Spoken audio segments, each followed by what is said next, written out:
For almost a year, we've been holding the state DOT accountable over the X-Lite guardrail device. The state is finally removing this potentially deadly device from its roads.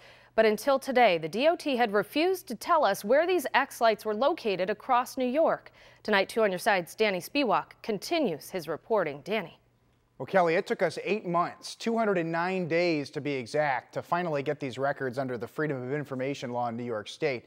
The records show that none of these X-Lite devices are located in Western New York, but they are as close as 100 miles away. And we are wondering tonight why it took until today for the state to finally release this very important information.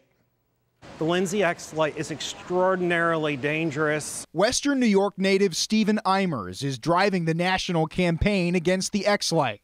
In November 2016, his daughter Hannah died instantly after crashing into an X-Lite guardrail in terminal in Tennessee.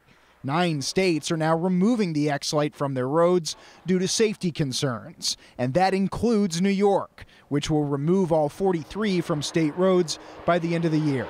It is deadly, and that's going to save lives in New York State. We have done at least 6 stories on the X-Lite over the past year or so, and I've had multiple viewers call me to tell me they thought they saw an X-Lite on the road somewhere in Western New York.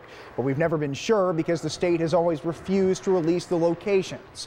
I filed a Freedom of Information law request back in July and didn't get the records until today. 209 days later. The good news, none of the X-Lite devices are located in Western New York, according to the records. 17 have been removed already from Seneca County between Rochester and Syracuse. 26 still need to be replaced. 1 in Queens County, 6 in Suffolk County, and 19 in Steuben County, just 100 miles away from Buffalo. But why did it take us 8 months to get this information? It is surprising to me that they took 8 months to get that information out.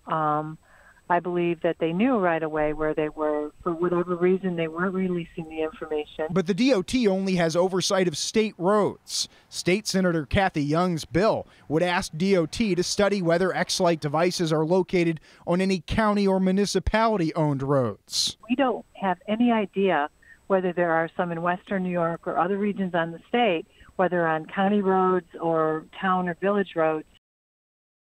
And I did have a brief conversation over the phone with a DOT spokesperson in Albany today, but he couldn't answer my questions about why it took so long to get this information.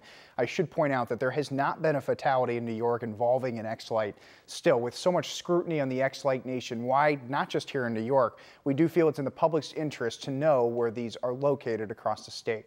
Danny Spiewak, Channel 2 News.